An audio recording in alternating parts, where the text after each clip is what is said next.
I am Ibrahim Traoré. There are moments in a leader's life that remain in his memory forever, not because they happened in public, not because cameras recorded them, but because they changed the way he understood the world. Today, I want to share one of those moments with you. I know that many people who are listening to this story come from different nations, different cultures, and different experiences. Some of you are from Africa, some are from the United States. Some are Christians who have spent many years studying scripture and praying for wisdom in difficult times. Others may simply be people searching for answers in a world that often feels uncertain. Regardless of where you come from, I ask only one thing: listen with an open heart. Over the past several months, I have watched developments across Africa with great attention. News reports appeared almost every day announcing new partnerships, new investments, and new agreements between African nations and major Western powers. Governments spoke about cooperation. Business leaders spoke about opportunity. International institutions spoke about development. Billions of dollars were being discussed. Strategic minerals were becoming the center of global conversations. Railways, energy projects, mining agreements, and industrial partnerships seemed to be appearing everywhere. Many people celebrated these developments. Many believed Africa was finally receiving the recognition it deserved. Perhaps they were right. Perhaps these agreements truly represented a new chapter. Yet deep inside me there was a question I could not silence. It was not fear. It was not suspicion. It was simply a feeling that history was trying to remind us of something important. As a leader, I have learned that not every important message arrives through official reports or intelligence briefings. Sometimes understanding comes through reflection, sometimes it comes through prayer, and sometimes it arrives when we least expect it. One evening in Ouagadougou, after a long series of meetings focused on security, development, and the future of our nation, exhaustion finally overcame me. The day had been filled with discussions about Africa's place in a rapidly changing world. My desk was covered with documents. My mind was full of questions. And somewhere between those questions and the silence of the night, I fell asleep. What happened next is something I have never forgotten. I do not describe it as an ordinary dream. I cannot explain it through politics. I cannot explain it through economics. I can only tell you what I experienced.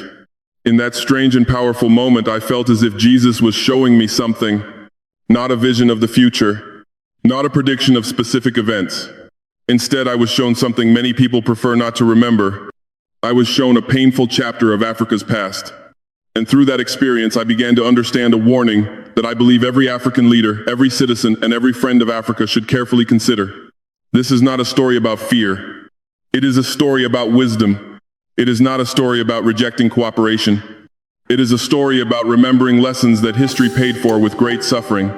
Most importantly, it is a story about why we must never allow hope to blind us to truth. What I saw that night changed the way I looked at the headlines filling newspapers around the world. And that is the story I want to share with you today. Before I tell you about what I experienced that night, I must first explain what was happening around the world in the weeks leading up to it. The beginning of the year had brought an unusual level of attention to Africa. Every morning, reports arrived from international media organizations, economic institutions, and diplomatic channels. The headlines seemed different from those I had become accustomed to reading over the years. Africa was no longer being discussed only in terms of poverty, conflict, or humanitarian challenges. Instead, the world was talking about opportunity. The world was talking about resources. The world was talking about strategic partnerships. At first glance, this appeared to be good news. For generations, Africans had hoped to see the continent treated not as a burden but as a partner. Many people believed that moment had finally arrived. One report described a major agreement between the European Union and South Africa concerning strategic minerals. International leaders spoke about cooperation in the development of resources that had become essential for modern technology. Lithium was mentioned repeatedly. Manganese was discussed as a critical component of future industries. Copper remained vital for energy systems. Rare earth elements were increasingly important for advanced manufacturing. What caught my attention was not simply the agreement itself, it was the language surrounding it. Officials spoke about processing minerals within Africa, rather than exporting raw materials alone. They spoke about creating value on African soil. They spoke about jobs, technology transfer, and industrial development. These were encouraging words. For many years, African leaders had argued that true development required more than extracting resources and shipping them elsewhere. We had long believed that Africa should participate in every stage of production, not merely provide the raw materials. Yet as I continued reading, more announcements appeared. Another major development involved the Lobito corridor. International partners from the United States and Europe were accelerating investments in transportation infrastructure linking Angola, Zambia, and the Democratic Republic of Congo. Billions of dollars were being discussed. Railways were being expanded. Logistics networks were being upgraded. Trade routes were being strengthened. Analysts described the project as one of the most important economic initiatives on the continent. Again, the public message focused on opportunity. Improved transportation could help African economies grow. Stronger infrastructure could connect producers to markets. Entire regions could benefit from increased economic activity. All of that sounded reasonable. All of that sounded promising. Then came additional reports involving investments in Namibia and Tanzania. Financial institutions announced support for projects related to lithium and graphite production. Experts explained how these minerals would help meet the growing demand for electric vehicle batteries and advanced technologies. The message was consistent everywhere I looked. Africa was becoming essential to the future. Africa was becoming strategically important. Africa was becoming a central player in global economic planning. As I studied these developments, I found myself asking a question that became increasingly difficult to ignore. Why now? Why was the world moving so quickly? Why were governments, corporations, and international organizations suddenly directing so much attention toward African resources? I was not asking the question as an accusation. I was asking it as a student of history. History teaches us that major powers rarely act without reasons. Nations pursue interests. Businesses pursue opportunities. Institutions pursue objectives. That is not necessarily wrong. It is simply reality. The challenge for leaders is understanding those interests clearly rather than accepting appearances without examination. The more I reflected on these developments, the more I found myself standing between two emotions. One emotion was hope. Africa deserves investment. Africa deserves infrastructure. Africa deserves industrial growth. Africa deserves opportunities that can improve the lives of millions of people. The other emotion was caution. Our continent has experienced periods before when outsiders arrived with promises of prosperity. Some promises were sincere. Some promises were fulfilled. Others left behind disappointment, dependency, and regret. I remembered conversations with elders who had lived through difficult periods of African history. I remembered stories passed down through generations. I remembered how often beautiful words had been used to justify actions that ultimately benefited others far more than the people living on this continent. None of these thoughts led me to reject cooperation. On the contrary, I believe cooperation is necessary. No nation succeeds entirely alone. No continent can isolate itself from the rest of the world. Partnerships matter. Trade matters. Investment matters. But wisdom also matters. Discernment matters. Memory matters. A people who forget their history place their future at risk. As these thoughts occupied my mind, the days became increasingly busy. Meetings followed meetings. Reports followed reports. Discussions about security, development, and international relations filled my schedule. Yet despite the constant activity, that question remained with me. Why had Africa suddenly become so important? What exactly was drawing the world's attention? Was this primarily a new era of partnership? Was it a response to changing global economic realities? Or was there something deeper that many people were failing to recognize? I did not have answers, at least not yet, but I would soon experience something that would force me to look at those questions in an entirely different way. And it happened on a quiet night in Ouagadougou, after exhaustion finally overcame me at my desk. That was the moment everything began to change. The night was unusually quiet. Ouagadougou had finally settled into the stillness that comes after a long day. Most offices had gone dark hours earlier. The traffic had faded. The constant movement that fills a capital city during daylight had given way to silence. I remained in my office. The clock had already advanced far into the evening, though I barely noticed. My attention was fixed on documents spread across my desk. Reports concerning economic development sat beside security briefings. International partnership proposals were stacked next to infrastructure assessments. Notes from meetings filled several folders waiting to be reviewed. It had been one of those days that seemed to stretch endlessly. Every discussion had focused on the future. How could Burkina Faso strengthen its economy? How could African nations protect their interests in a changing world? How could leaders create opportunities for future generations without repeating the mistakes of the past? These were not simple questions. Every decision carried consequences. Every agreement affected real people: farmers, teachers, workers, families, young people hoping for better opportunities. As leaders, we often speak about policies and strategies, but behind every policy stands a human life. That reality never leaves my mind. Perhaps that is why the burden of leadership sometimes feels heavier during the quiet hours of the night. During public events, there is noise. During meetings, there are discussions. During negotiations, there are competing opinions.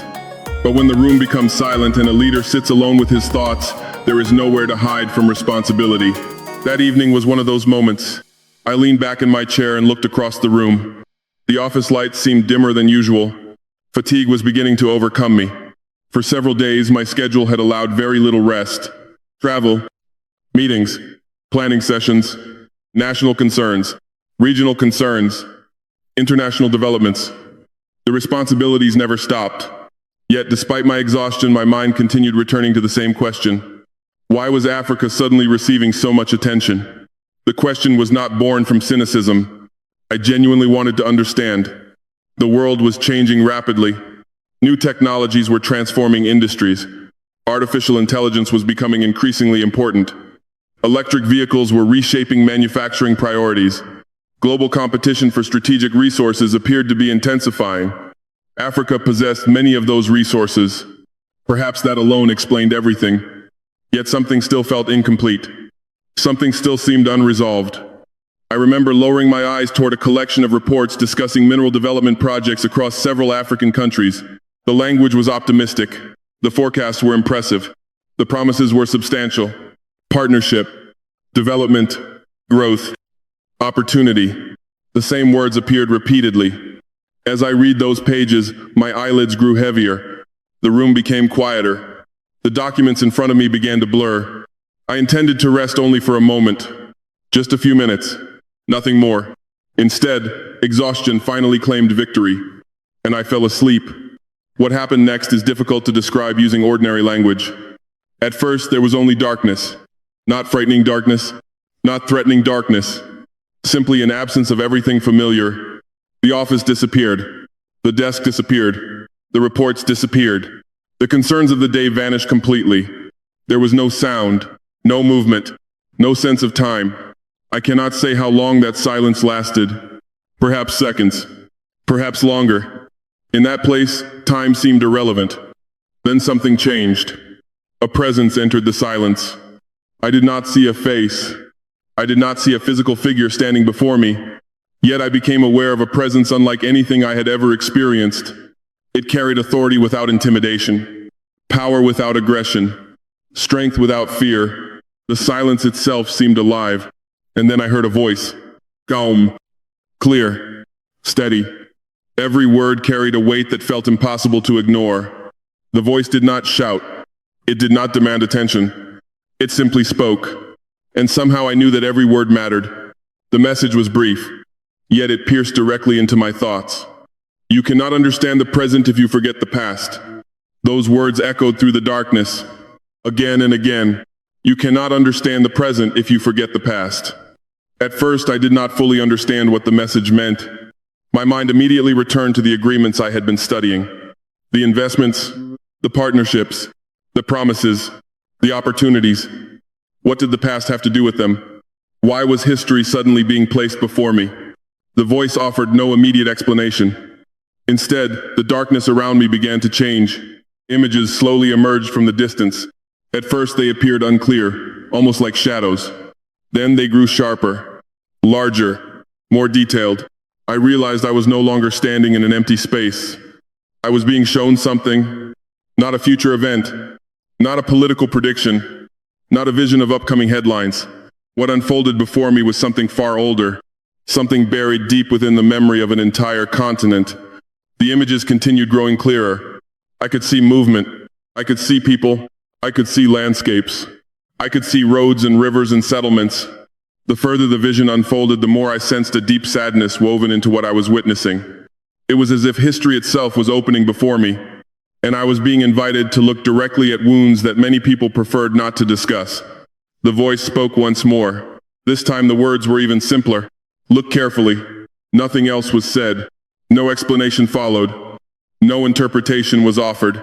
Only that instruction. Look carefully. And so I did. What appeared next would become one of the most painful experiences of my life.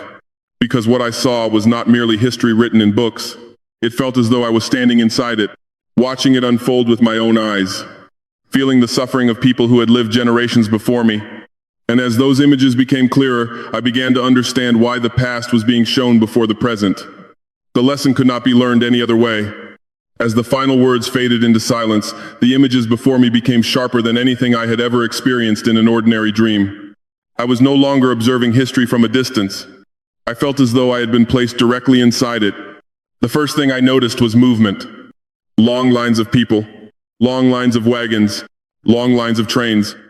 Everything seemed to be moving in one direction. At first, I did not understand what I was seeing. Then the details became clearer. The trains were loaded with minerals. The wagons carried resources. The roads were crowded with workers. The ports were busy with ships preparing to leave. I watched as enormous quantities of wealth moved across the land. Gold, copper, diamonds, ruba, and countless other resources that had been taken from African soil. The scale of it was difficult to comprehend. Everywhere I looked, something valuable was being removed. The land seemed rich beyond imagination. Yet the people standing closest to that wealth appeared to benefit the least from it. I watched workers labor under harsh conditions. Their faces reflected exhaustion. Their bodies reflected years of sacrifice. Many had little choice but to continue. Many worked because survival demanded it. The vision did not focus on individual nations. Instead, it seemed to present a broader story, a story that stretched across large parts of the continent, a story repeated in different places under different circumstances. The details changed. The pattern remained remarkably similar. Resources flowed outward. Wealth flowed outward. Power flowed outward. Yet poverty often remained where the resources originated. The further I looked, the more painful the images became. I saw villages struggling despite being surrounded by valuable land. I saw families living difficult lives while immense riches departed from nearby regions. I saw generations growing up without receiving the full benefit of what existed beneath their own feet. What affected me most was not anger. It was sadness, a deep sadness, because I realized that many of these people had never been given a meaningful voice in decisions that shaped their future. Others made those decisions for them. Others determined the value of their labor. Others determined the destination of their resources. Others determined the rules. The people themselves were often left with little influence over the outcome. As I continued watching, the vision expanded. Suddenly, I found myself standing near a coastline. Ships waited in the distance. Their size dominated the horizon. Activity filled the area around them. Cargo moved continuously. Workers carried goods. Officials monitored operations. Everything appeared organized and efficient. Yet beneath that efficiency existed a reality that could not be ignored. The wealth of Africa was leaving Africa. The image shifted again. This time I saw maps, trade route, shipping lanes, railways stretching across vast territories. The infrastructure itself seemed impressive. Roads connected regions. Rail lines crossed long distances. Ports linked continents. But a question emerged in my mind. Who had those systems been designed to serve? Were they primarily created to strengthen local communities? Or were they designed to accelerate the movement of resources outward? The answer appeared obvious. The vision did not need to explain it. The evidence stood before me. The more I observed, the more I understood why history remains important. Many people think history is simply about remembering dates. Others believe it concerns events that no longer matter. But history is much more than that. History reveals patterns. History reveals motivations. History reveals consequences. Without understanding the past, it becomes difficult to evaluate the present clearly. As these thoughts formed, the vision showed me something even more painful. I saw people separated from their homes, families disrupted, communities weakened, generations forced to endure circumstances they had never chosen. The suffering appeared in different forms: economic suffering, social suffering, human suffering. The exact numbers did not matter in that moment. What mattered was the reality that millions of lives had been affected. Millions. Not statistics. People, mothers, fathers, children, entire communities, entire generations. Their stories often remained invisible behind discussions of trade, power, and economics. Yet those stories were real, and they deserve to be remembered. The vision continued. I watched resources flow outward, year after year, decade after decade. The process seemed almost endless. The continent possessed extraordinary wealth, yet many local populations remained trapped in difficult conditions. The contradiction was impossible to ignore. How could regions blessed with such abundance remain burdened by poverty? How could so much wealth exist alongside so much hardship? The question echoed throughout everything I was seeing. Then something happened that changed my perspective even further. The voice returned. Calm, patient, steady. The same voice I had heard before. This time it asked a question, a simple question, yet one that struck deeply. What happens when people forget these lessons? The vision paused. The images seemed to hold still, as if waiting for an answer. I reflected on the question, what does happen when people forget? They become vulnerable. They become easier to persuade. They become easier to manipulate. They become more likely to repeat mistakes they do not recognize. That realization unsettled me, because suddenly I understood that this experience was not about assigning blame. It was not about condemning nations. It was not about creating division. The lesson was something different. The lesson was memory. The lesson was wisdom. The lesson was understanding how history can quietly repeat itself whenever people stop paying attention. I looked once more at the scenes surrounding me. The trains, the ports, the resources, the workers, the communities, the contrast between wealth and hardship. And for the first time, I began to understand why I had been shown these images before being shown anything about the present day. The past was providing a lens through which current events could be viewed more clearly, not with fear, not with hatred, but with discernment. The voice spoke again. Only a few words. Yet those words remained with me long after the vision ended. Remember what you have seen. Then the images began to change once more. The trains faded. The ports disappeared. The coastlines dissolved into darkness. The vision was moving forward, toward another lesson, toward another reality that Africa continues to live with even today. And as the next scene slowly emerged, I realized that the wounds of history had not completely disappeared. Many of them were still visible, not in the same form, not under the same circumstances, but visible nonetheless. What I saw next revealed why some scars remain long after the original injury has passed, and why every leader must understand the difference between healing and forgetting. As the images of railways, ports, and departing resources faded from view, I expected the vision to end. Instead, the darkness shifted once again. A different Africa now appeared before me. Not the Africa of distant history alone. Not the Africa described in old textbooks. This was an Africa that felt much closer.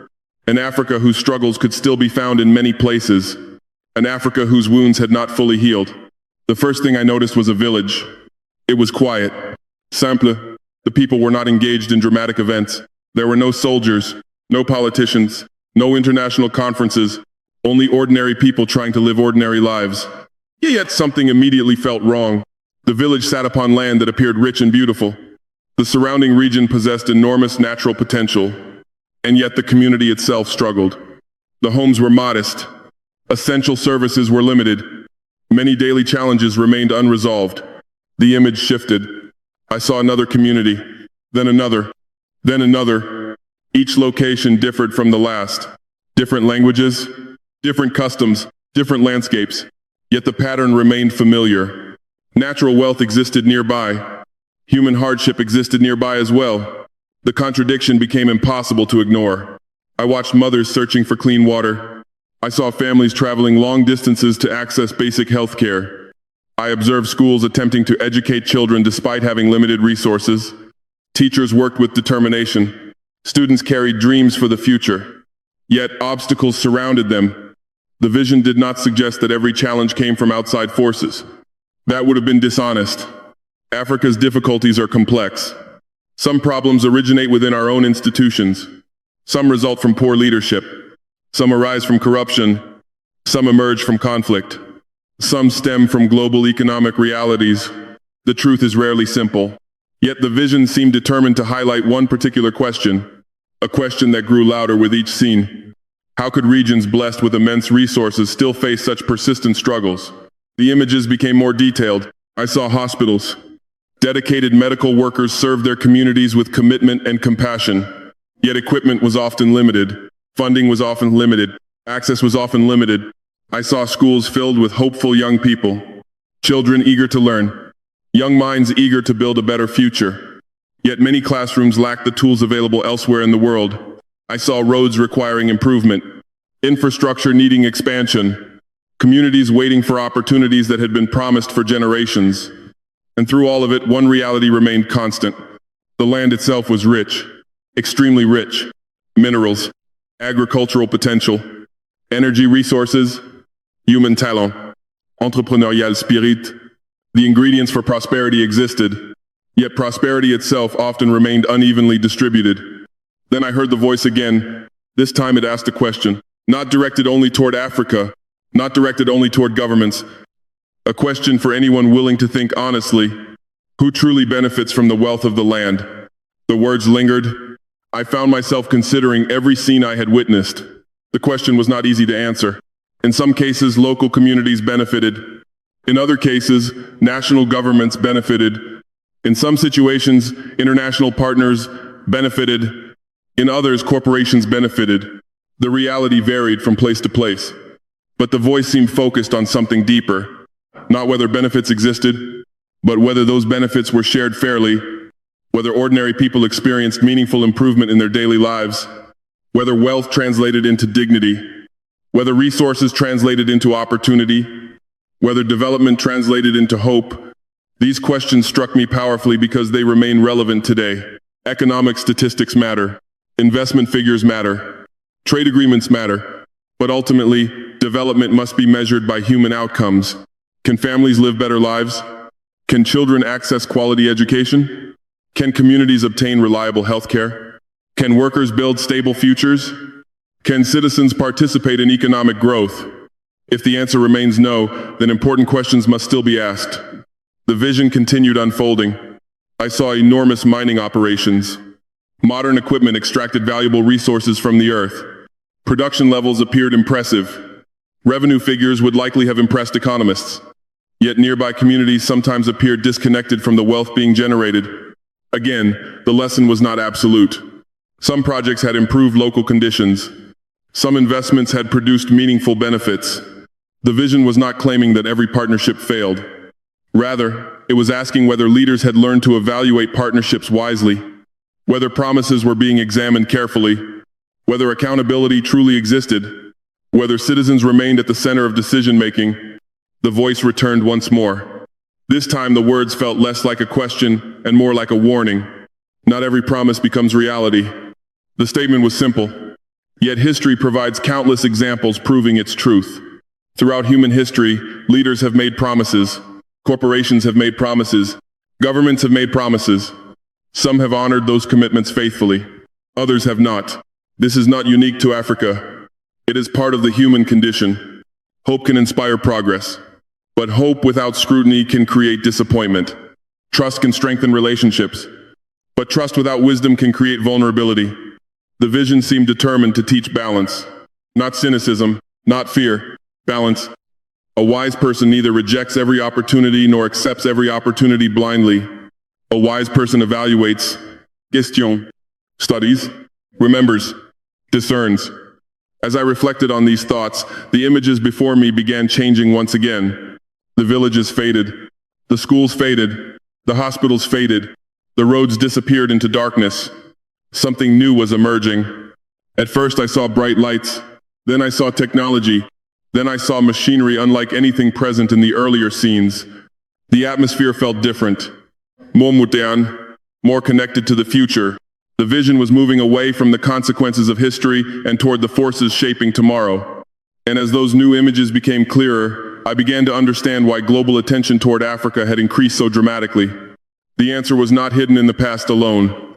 It was also hidden beneath the ground, beneath the soil, beneath the mountains, inside the resources that much of the modern world now desperately needed. What I saw next revealed why Africa had suddenly become one of the most important continents in the global conversation about the future. And it forced me to ask an even more difficult question. Were nations coming because they loved Africa? Or were they coming because they needed what Africa possessed? The darkness slowly lifted once again. What appeared before me was completely different from everything I had seen earlier. Gone were the old railways. Gone were the colonial-era ports. Gone were the images that belonged primarily to history. Now I was looking at the modern world, a world racing toward innovation, a world competing for resources that many people rarely think about when they use a smartphone, drive a vehicle, or connect to the internet. At first, I saw highways filled with electric vehicles, thousands of them. They moved through large cities across different parts of the world. The vehicles appeared clean and modern. Governments promoted them as part of the transition toward new forms of energy. Manufacturers competed to produce more. Consumers increasingly adopted them. Everything seemed focused on the future. Then the image shifted. I saw enormous battery factories. Production lines stretched across vast buildings. Engineers monitored advanced systems. Machines operated continuously. The scale was extraordinary. The world was investing heavily in technologies that would shape the coming decades. Once again, the scene changed. This time I saw data centers, massive facilities filled with servers. Powerful computers processed unimaginable quantities of information. Artificial intelligence systems analyzed data. Algorithms learned. Networks expanded. The digital economy continued growing at remarkable speed. The future was being built before my eyes. But then something unexpected happened. The vision began tracing those technologies backward. The batteries, the vehicles, the data centers, the advanced systems. Everything seemed to point toward one common requirement: resources, specific resources, strategic resources. Without them, many of these technologies could not exist. The image zoomed deeper. I saw lithium. I saw cobalt. I saw manganese. I saw graphite. I saw rare earth elements. The materials themselves appeared ordinary, yet their importance was extraordinary. Modern industries depended upon them. Future industries depended upon them. Entire economic strategies depended upon them. And then I understood something that had not been obvious before. The world's growing interest in Africa was not occurring by accident. Africa possessed many of the resources essential to the future global economy. As that realization settled into my mind, the vision expanded even further. Maps appeared before me: trade route, supply chains, industrial networks, investment flows. Everywhere I looked, strategic planners were attempting to secure access to critical materials. Nations wanted reliable supply chains. Companies wanted stable access to resources. Governments wanted economic security. The competition was global, and Africa occupied an increasingly important position within that competition. The voice returned, calm, measured, patient. It asked another question: why are they coming? At first, the answer seemed obvious. They were coming because the world needed resources. That explanation was true, but it was not complete. The voice remained silent, as if encouraging deeper reflection.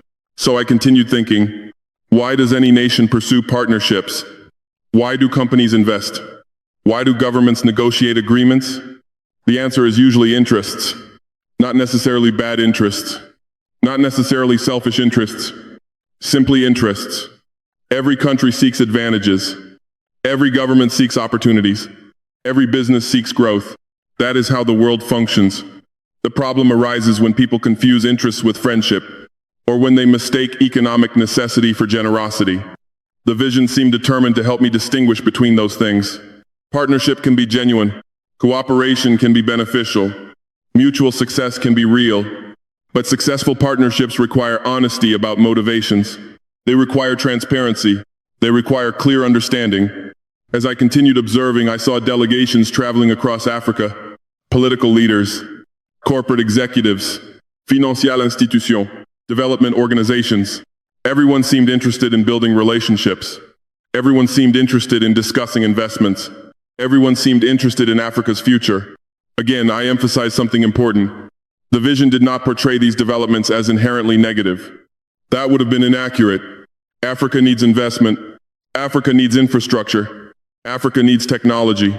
Africa needs partnerships. The lesson was not rejection. The lesson was awareness. The difference matters greatly. Then the voice asked another question, one that struck even more deeply. Are they coming for friendship, or are they coming for what lies beneath the ground? The question remained suspended before me, not because the answer was simple, but because the answer was complex.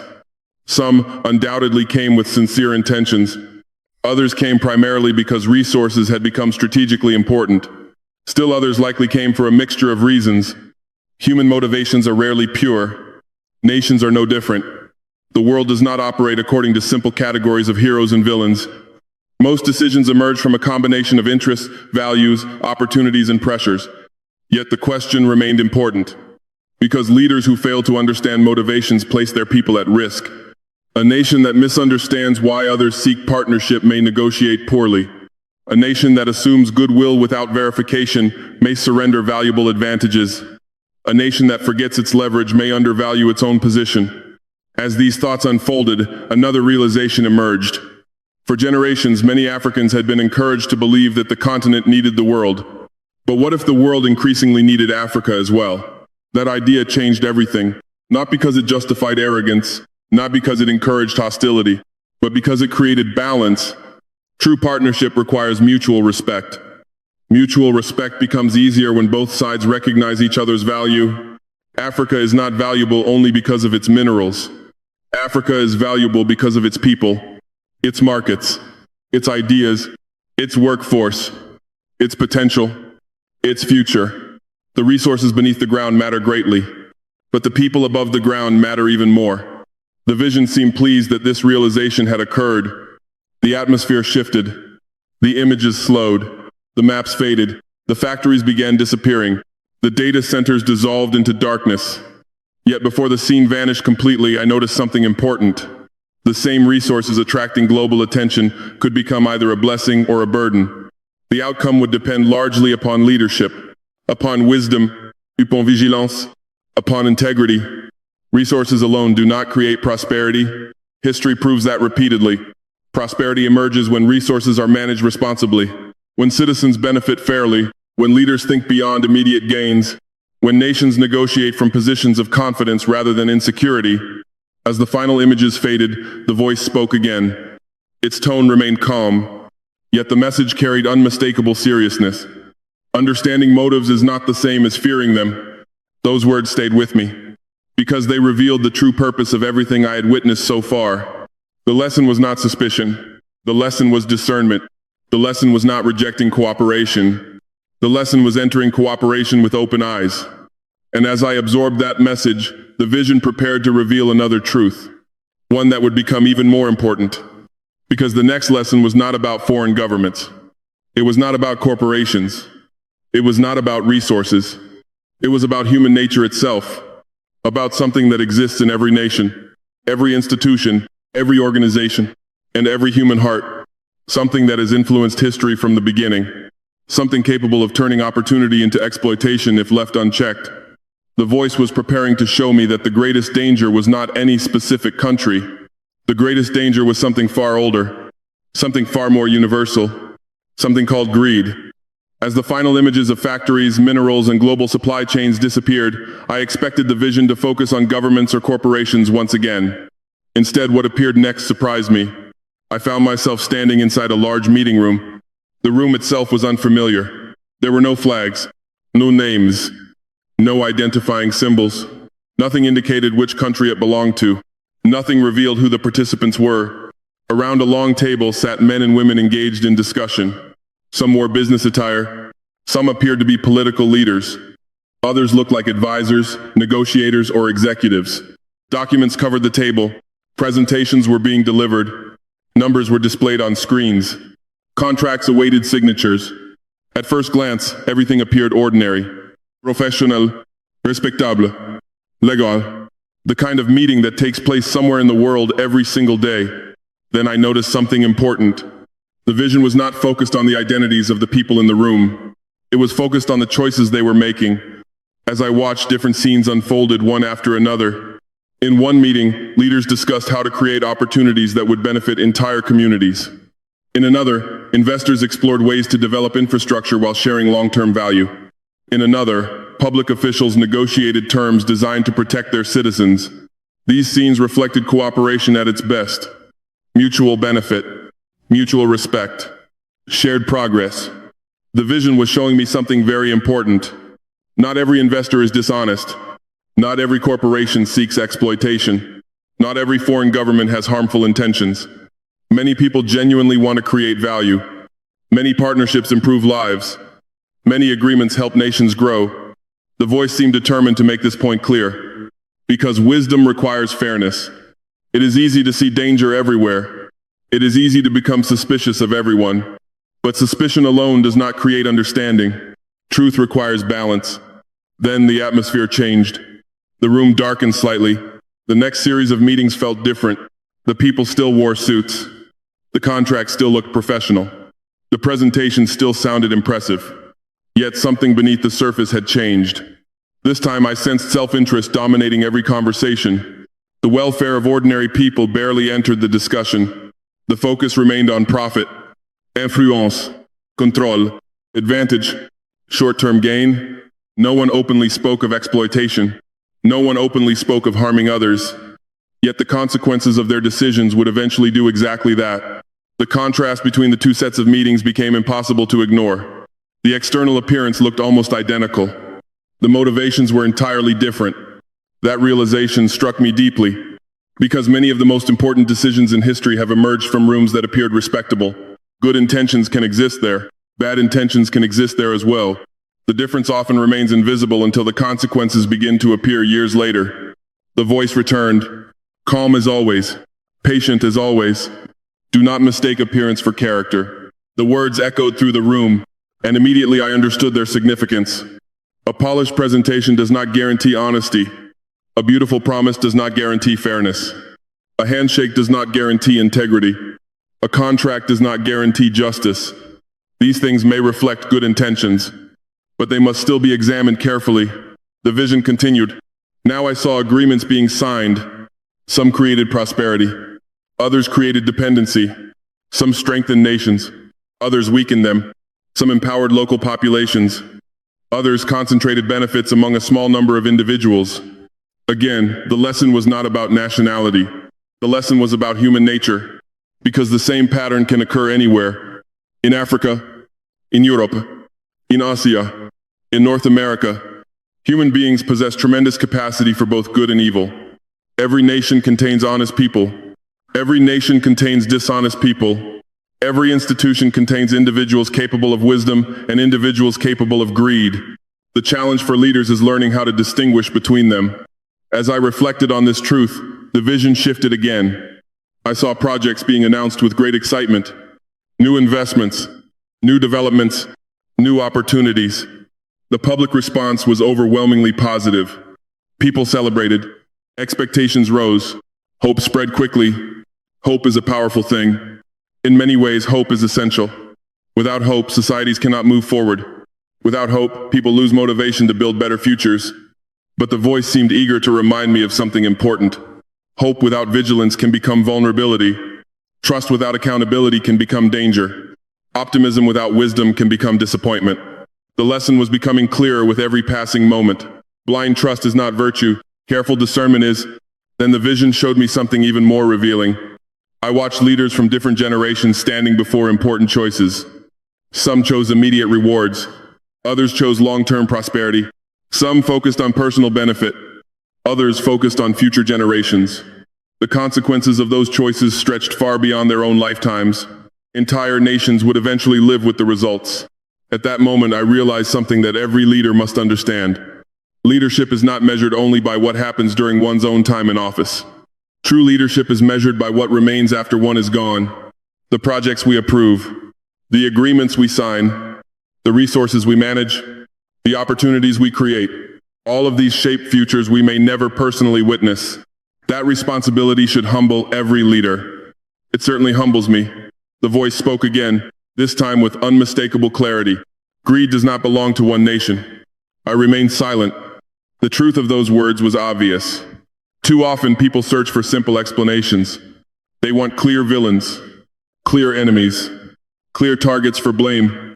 But reality is rarely that simple. Greed can exist anywhere. Corruption can exist anywhere. Exploitation can exist anywhere. Likewise, integrity can exist anywhere. Compassion can exist anywhere. Justice can exist anywhere. The battle is not between continents.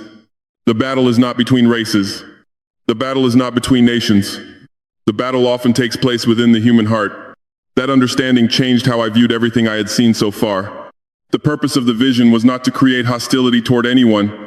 The purpose was to encourage wisdom, to encourage accountability, to encourage responsibility, to encourage leaders and citizens alike to remain alert. Not fearful, alert. The difference matters. Fear closes the mind. Wisdom opens the eyes. As the room slowly faded from view, the voice delivered one final message before moving to the next lesson. Trust is valuable. Blind trust is dangerous. Those words remained with me because they summarized everything the vision had taught up to that point. Partnership is valuable. Investment is valuable.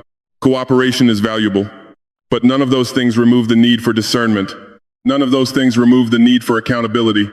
None of those things remove the need for vigilance. The meeting room disappeared. The contracts vanished. The negotiations dissolved into darkness.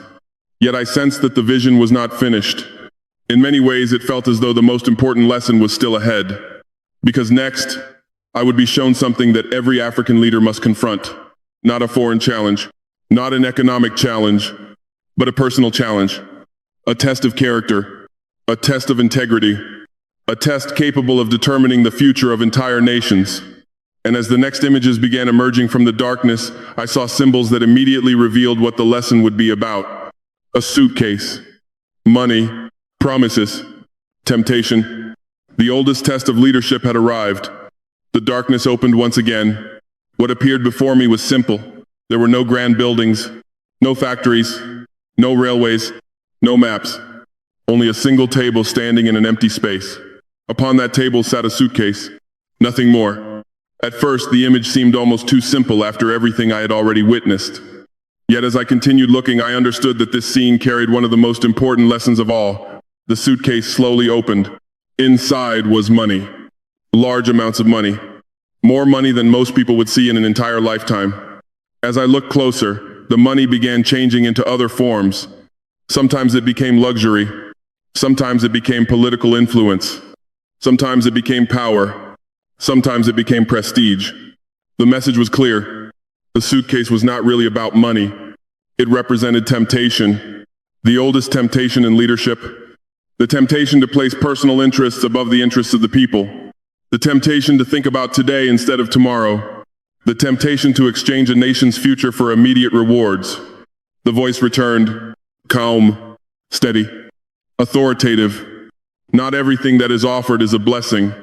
Those words settled deeply within me, because history provides countless examples of leaders who accepted offers that appeared attractive in the moment but proved destructive in the years that followed.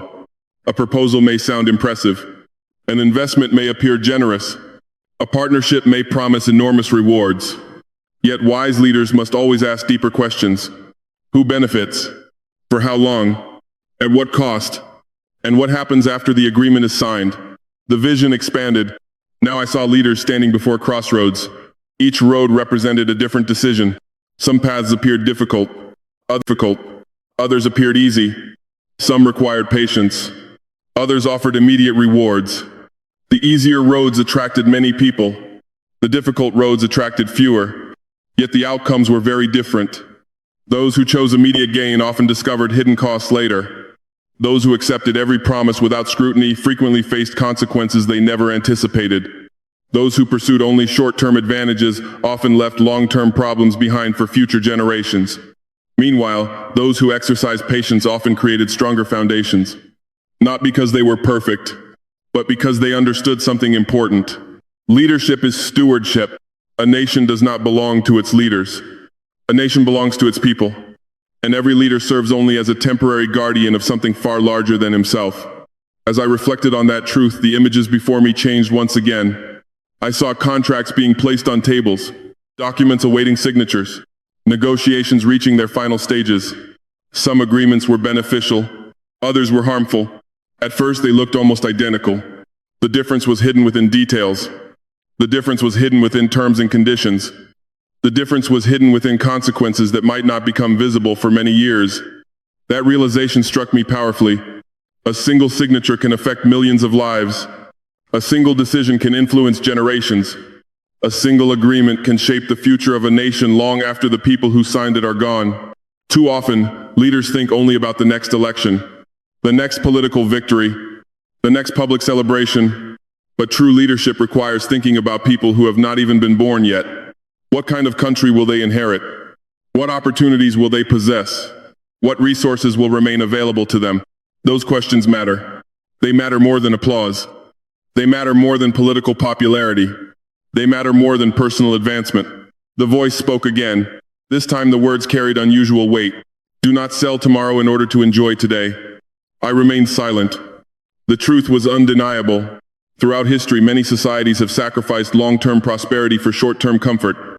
Many leaders have done the same. The consequences rarely appear immediately.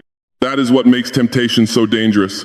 The cost often arrives later, years later, sometimes decades later, sometimes after entirely different leaders have assumed responsibility. Yet the damage remains. The vision continued. I saw nations blessed with extraordinary resources, minerals, energy, agricultural wealth, strategic advantages. Some used those gifts wisely, others did not. The difference was rarely the resources themselves. The difference was leadership. The difference was integrity.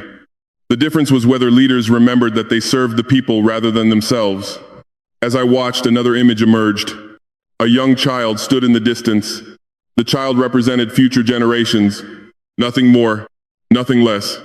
The child possessed no political power, no economic influence, no ability to participate in negotiations, yet every decision being made would ultimately affect that child's future.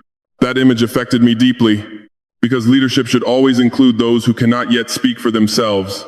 Future generations depend entirely upon the decisions made today. The child slowly faded from view. Then another message appeared before me. Not spoken, not written, simply understood. The resources of a nation should never enrich outsiders while citizens remain trapped in poverty. The meaning was not isolation. The meaning was fairness. Partnership should create mutual benefit. Investment should create opportunity. Development should improve lives. If those outcomes fail to occur, important questions must be asked. Very important questions. The vision seemed determined to emphasize this point repeatedly, not because foreign investment is wrong, not because international cooperation is wrong, but because leaders have a responsibility to negotiate wisely, a responsibility to protect the interests of their people, a responsibility to ensure that national wealth contributes to national progress. The suitcase appeared once more. This time it remained closed. The lesson was obvious. Temptation never disappears. It simply changes form. Sometimes it arrives as money. Sometimes it arrives as power. Sometimes it arrives as praise. Sometimes it arrives as promises. The form changes. The test remains the same. Will leaders remain faithful to their responsibility, or will they surrender that responsibility for personal advantage? The voice spoke one final time before the scene ended. Its words were direct. Its words were unforgettable. A leader's greatest duty is not to himself, it is to those he serves. The suitcase vanished. The table disappeared. The crossroads faded into darkness. Yet I sensed a change taking place. The atmosphere felt lighter, hopeful, almost peaceful. The lessons of history had been painful. The warnings had been serious. But the vision was not leading toward despair.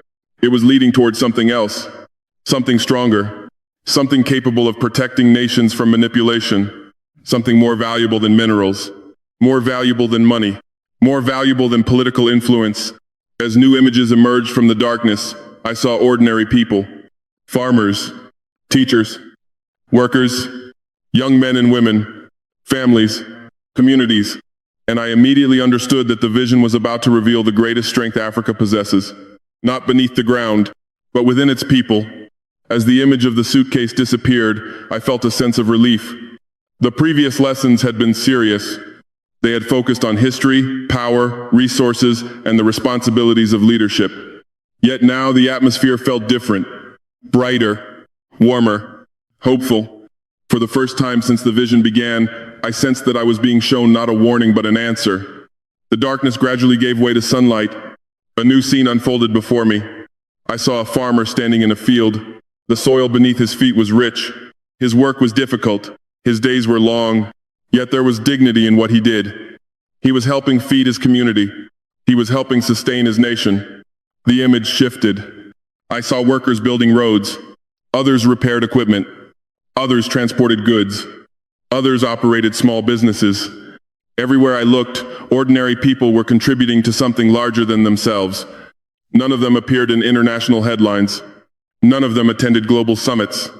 None of them negotiated billion-dollar agreements.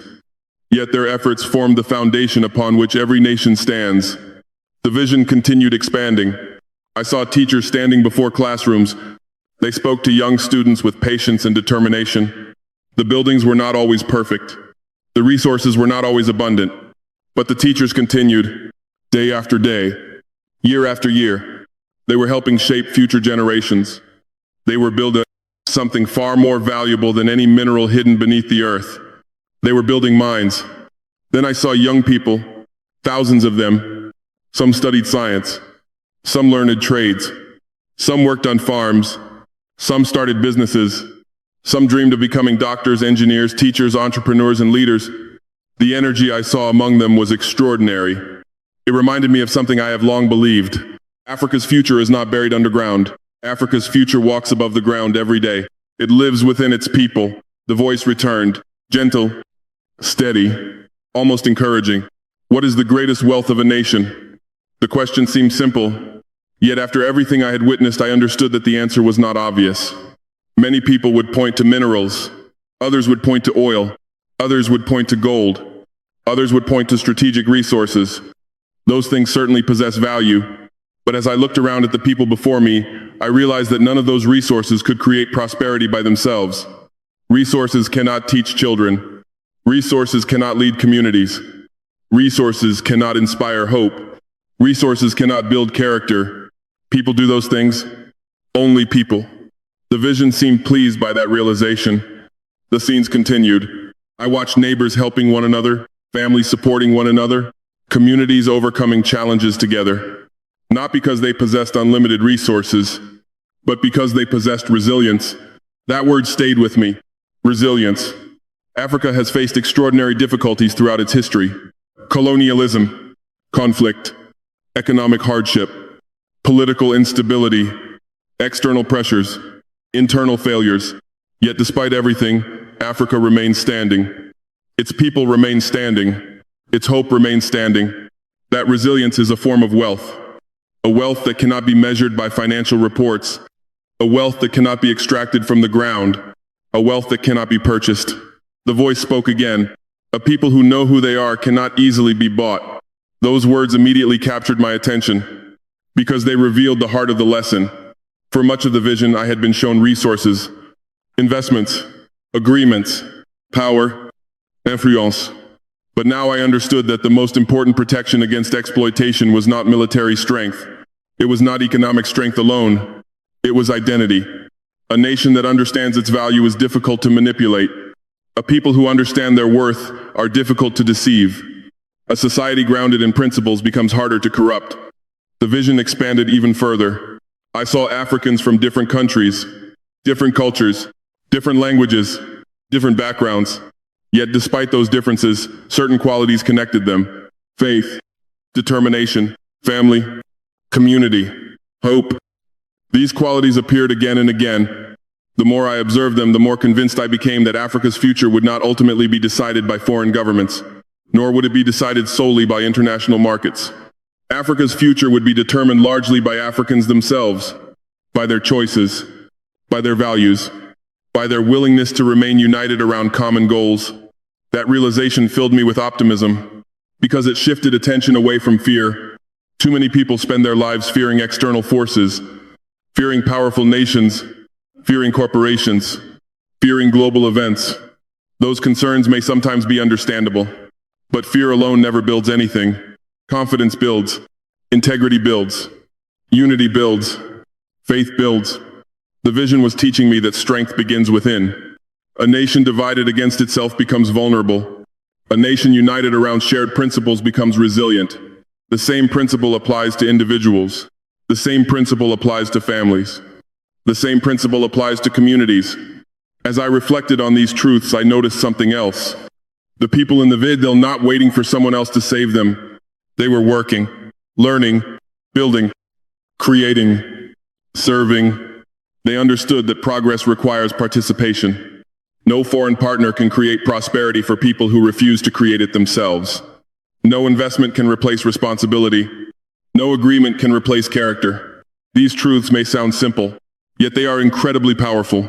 The voice returned once more. Its tone was calm but firm. Never forget where true strength comes from. I understood immediately. True strength does not come from money alone. Money can disappear. True strength does not come from natural resources alone. Resources can be depleted. True strength does not come from political influence alone. Political power changes constantly. True strength comes from values that endure. Honesty, unity, faith, responsibility, self-respect. These qualities create foundations capable of surviving difficult times. The vision seemed to glow with increasing brightness. For the first time, I felt genuine peace. Not because all problems had been solved, not because all dangers had disappeared, but because I understood that Africa possesses something more valuable than many people realize. Its people, its spirit, its resilience, its faith. No resource discovered beneath the ground can equal the value of those things. The scenes gradually began fading. The farmers disappeared. The teachers disappeared. The workers disappeared. The young people disappeared. Yet their message remained. A nation that remembers its identity cannot easily lose its future. A people who value integrity cannot easily be purchased. A society grounded in faith and responsibility possesses a strength that no contract can provide and no agreement can replace. As the final images dissolved into darkness, I sensed that the vision was nearing its conclusion. One final lesson remained. One final message needed to be delivered. Soon I would return to my office in Ouagadougou. Soon I would wake up. Soon I would once again face the realities of leadership. But before that happened, I would receive a final reminder. A reminder not only for Africa, but for every leader, every citizen, every person who hopes to build a better future without repeating the mistakes of the past. And as the darkness slowly lifted one final time, I knew the vision was about to end. The final darkness slowly receded. For a brief moment, there were no images, no voices, no lessons unfolding before my eyes, only silence, a deep and peaceful silence. Then I opened my eyes. I was back in my office in Ouagadougou. The documents were still spread across my desk. The reports remained where I had left them. The room looked exactly the same as before, yet something inside me had changed. I looked toward the clock. It was well past midnight. For several minutes I remained seated without moving, not because I was confused, not because I was afraid, but because I was reflecting on everything I had experienced. The vision had not given me political instructions. It had not provided predictions about specific events.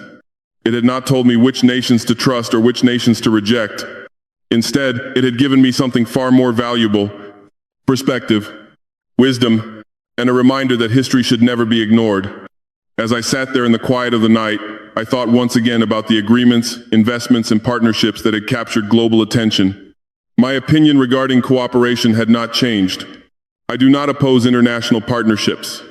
I do not oppose foreign investment. I do not oppose economic cooperation. In fact, I believe such cooperation can bring tremendous benefits when it is conducted fairly and responsibly. The world is interconnected. Nations need one another. Trade creates opportunities. Partnerships can accelerate development. Knowledge can be shared. Technology can be shared. Infrastructure can be improved. Entire communities can benefit. None of these things are inherently wrong. The lesson I received was not a call to isolation. It was a call to wisdom. There is an important difference.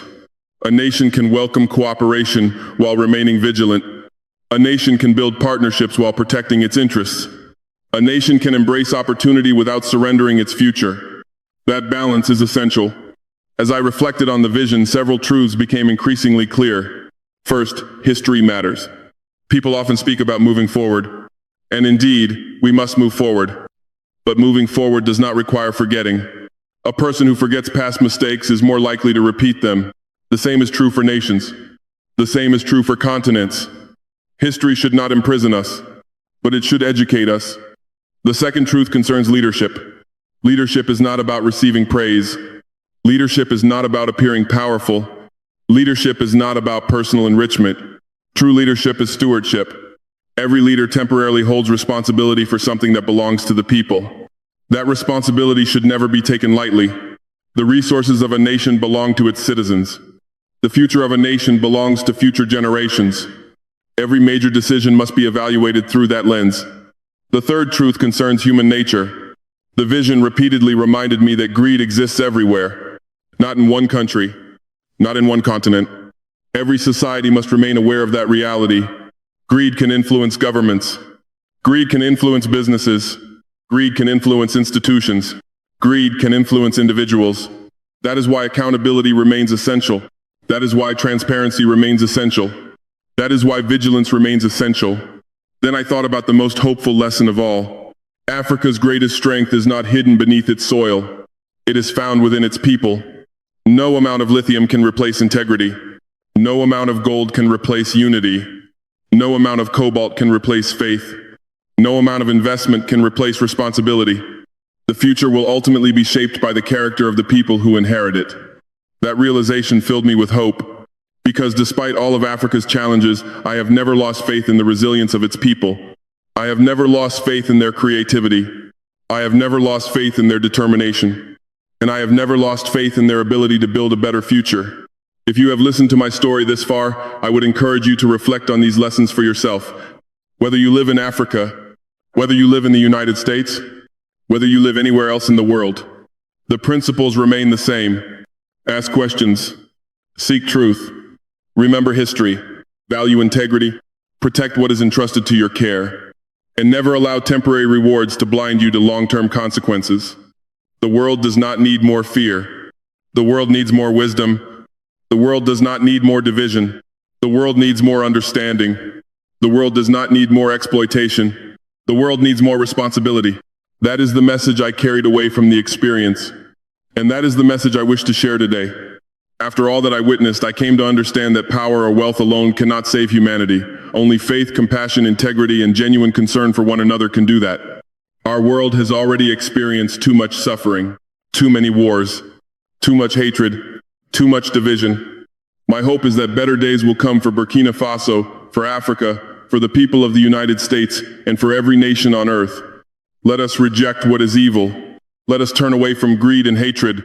Let us choose kindness instead of bitterness. Let us choose forgiveness instead of resentment. Let us choose service instead of selfishness. And even during the most difficult seasons of life, let us never lose hope, because hope remains one of God's greatest gifts. Light still exists for those who continue believing. Purpose still exists for those who continue striving. And goodness still exists for those who continue choosing it. I believe God does not call us to live in fear. He calls us to live in wisdom. He calls us to remain alert. He calls us to remain faithful. Africa can work with the world. Africa can build partnerships. Africa can welcome investment. But Africa must never lose its soul. It must never surrender its dignity. It must never abandon its future. May God bless Burkina Faso. May God bless Africa. May God bless the people of the United States. And may God bless all those around the world who seek peace, justice, wisdom, and truth. If this message has touched your heart, I invite you to leave a prayer for your nation, your family, and future generations. And if you believe that hope is still worth defending, continue sharing that hope with others. The future belongs to those who remember the lessons of the past while building a better tomorrow. That is what I learned. And that is why I chose to tell this story.